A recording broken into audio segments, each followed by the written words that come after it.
Hey guys, Mike here again, another video. Oh, have a lot of stuff. Another book featuring Spider-Man, surprisingly. Sort of surprisingly. But something that I've been reviewing for the last 4 months. Avengers X-Sanction, starring Cable versus the Avengers. Here is issue 4, the last issue, and the final issue setting up what I guess is the prelude to Avengers versus X-Men. Despite with the regard disregarding issue 0, which is like the prologue, this is the background story. I actually bought this issue today, and I didn't check it, and I regret it because my issue's a little damaged. Like the pages are ripped a little bit. It's a little upsetting. I really don't want to go buy a new one. I'm not gonna. I'm not going to. I'm just lazy. So the issue starts off with for you don't remember, or just as your first video watching this, Cable, he's alive. He did not die during Second Coming. I believe that was the event, the X-Men event, Second Coming with Hope Summers. He didn't die. He was just thrown through time, according to Jeph Loeb, and he's come back in time after seeing a future where Hope Summers wasn't around, where she was killed and the Phoenix Force ravaged the Earth. So we start off with Wolverine. He's talking to the new Avengers, Iron Fist, Luke Cage, and the Thing. And he and the Avengers are already taking down the Lethal Legion. They're basically Iron Man bad guys.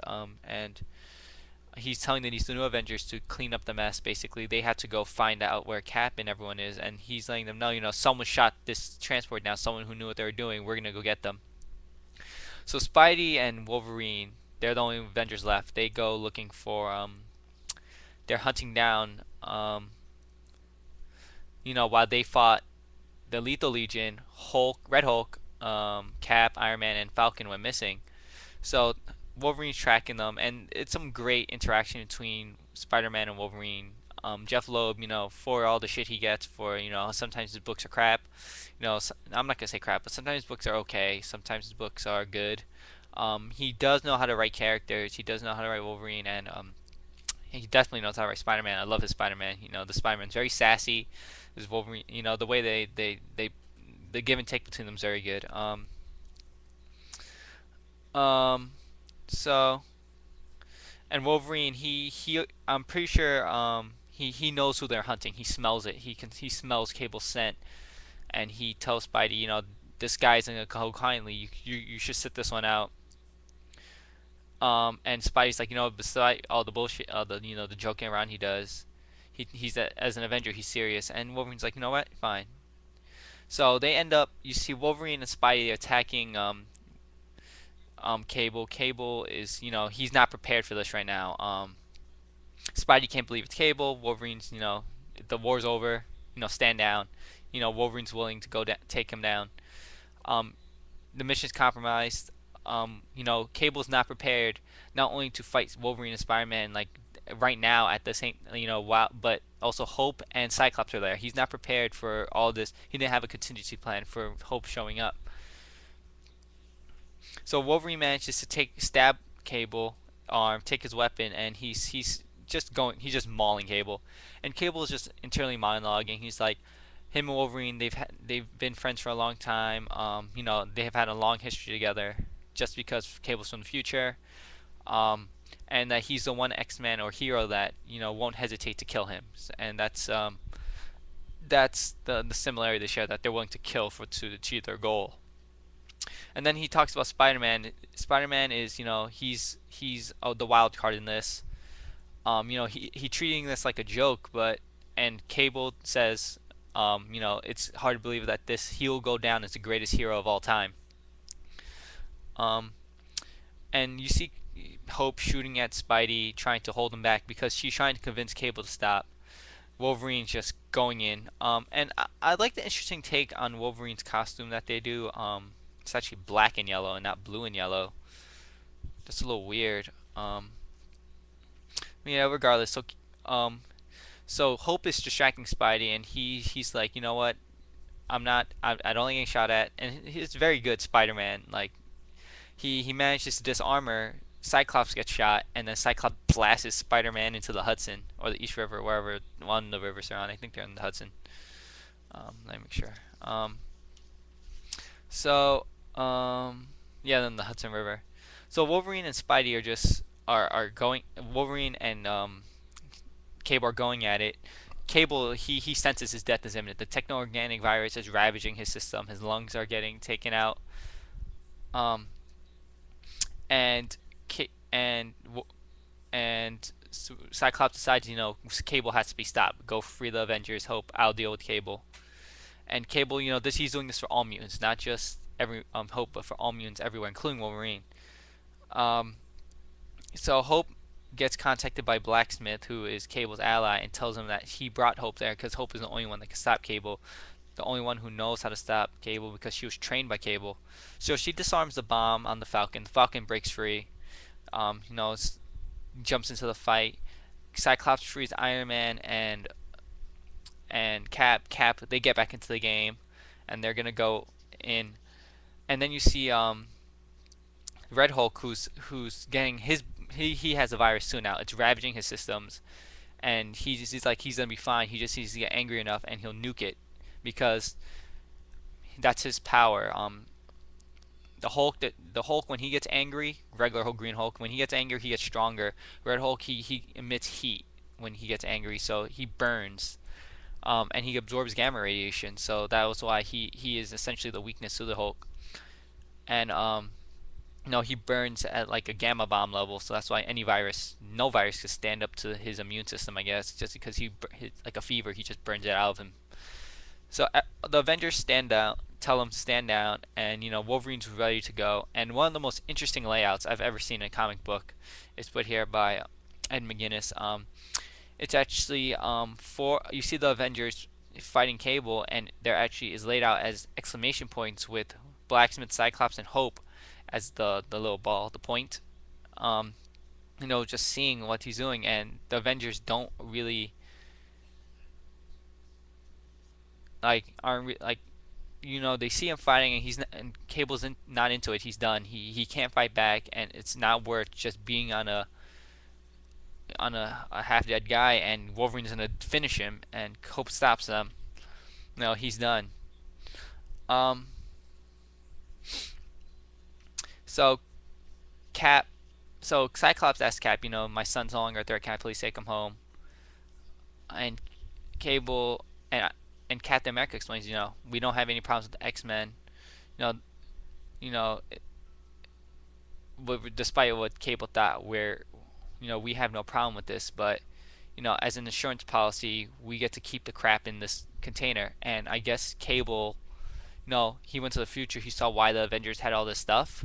Well, bam, Cable, you gave him all that shit. So Spidey climbs back up. Holy, what did I miss? Not much. You then see back on Utopia, the X-Men's Island Nation. Hope is going to see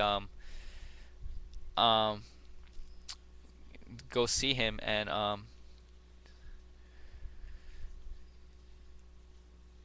but to protect, he went to go get Hope to protect him, and Hope decides that she can save him.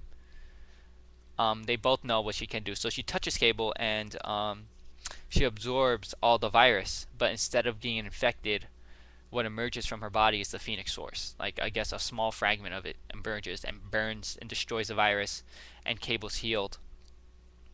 And she decides that it's her turn to protect him. And then we see, I guess the end of the issue, Cyclops talking to Cable on this astral plane in Cable's mind. Cable knows, he's like, you saw her, Hope is the Phoenix, and Cable wants to know, he's like, this is a world, if Hope doesn't fulfill her destiny, and if the war comes, and it's coming with the Avengers, you're gonna do everything you can to save her, because that's what parents do for their children. And then Cable promises that when Cyclops needs him, he'll be in there. So, battle lines are drawn, and that's the end of the issue. So all in all,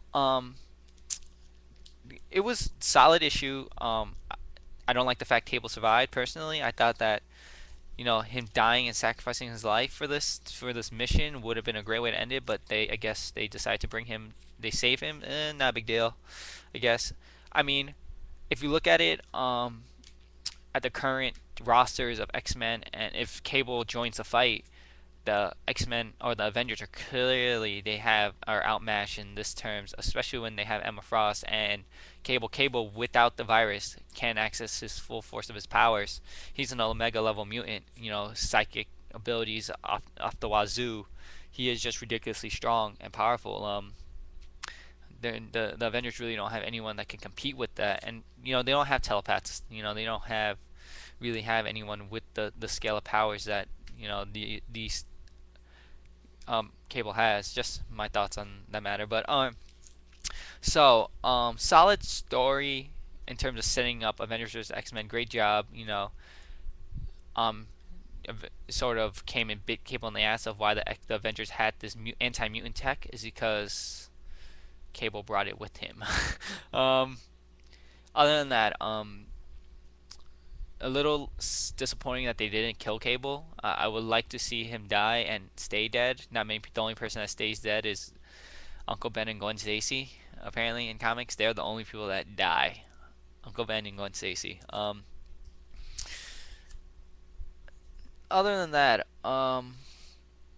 in terms of story, not much else to say. Jeph Loeb, as I said, did a great job in this miniseries. He knows how to write characters. He does a good job. Especially with Red Hulk, the character he created with Ed McGuinness. Actually, I believe it was Ed McGuinness. He co-created Red Hulk. But other than that, great interaction between Wolverine and Spider-Man. And I love Jeph Loeb's Spider-Man. He does a great job. I would love to see him to take on a couple issues of Spider-Man while during Dan Slott's run, maybe. Some issues. Spider-Man comes out twice a month. Dan Slott's tired. Especially, I actually met him today. I saw him today. Not the first time I'm meeting him, but writers get tired. Sometimes you should. It would be great to see him take over Spider-Man for an issue, maybe two, just a short mini arc. Art, as I said, I don't really like Ed McGuinness's art. Too muscle bound. He doesn't really do the square jaw the way he does. I don't like the way he does the square jaw superhero look. I don't really like the way he does it. I actually recently saw some of his older artwork back from his Superman Batman days. When Jeph Loeb restarted the Superman Batman comic series, when he reintroduced Supergirl and such. Ed McGuinness had a short run on it. I think Public Enemies, which is the DC movie based on it. I sort of preferred his art then. It wasn't as muscular. But that's my own main problem with the art. It's too muscular. The dimensions are just weird. But as I said, some of the most interesting panels I've ever seen in comic books. I've never seen anything like that. The 4 exclamation points. Actually, show you guys real quick. I sort of wish I had a scanner. So yeah, it's actually 4 exclamation points right there with all the characters just beating up on Cable, and he's just done. But all in all, solid issue. Great way to start off or get everyone hyped for what Avengers vs X-Men, especially drawing these battle lines already. Everything's on. Cable is clearly on the X-Men side, and he will take down the Avengers. He will kill Avengers as he has to save Hope. It'll be interesting to see what happens when the Phoenix Force arrives, because regardless of Hope being the Messiah, it seems like the Phoenix Force latches on to the most powerful the most powerful mutants, and Hope being having the ability to have all the powers essentially. And then there's Cable, who's also there, who's just Jean Grey's son, who's Jean Grey's flesh and blood. It was interesting to see if the Phoenix actually just goes straight to Hope, or is there a clash between it picking Jean Grey's flesh and blood or this random the mutant Messiah. And it's always thought that Cable's also thought it was a Messiah, because he is the one who was prophesied to kill Apocalypse. So he ends Apocalypse's reign on in the world. Well, all in all, solid issue. This video is getting a little bit long. I'm gonna be giving it a 3.5 out of 5. A little disappointing that Cable lived. I would have preferred him to make a great sacrifice for his daughter, but things happen. Not much else to say. I have a bunch of other stuff coming up. A lot more Spider-Man, I guess, like showing up in this. More like Scarlet Spider, but not much to say. Thanks for watching, guys. Enjoy your books, and thanks for watching, and check my other stuff, and have a great week.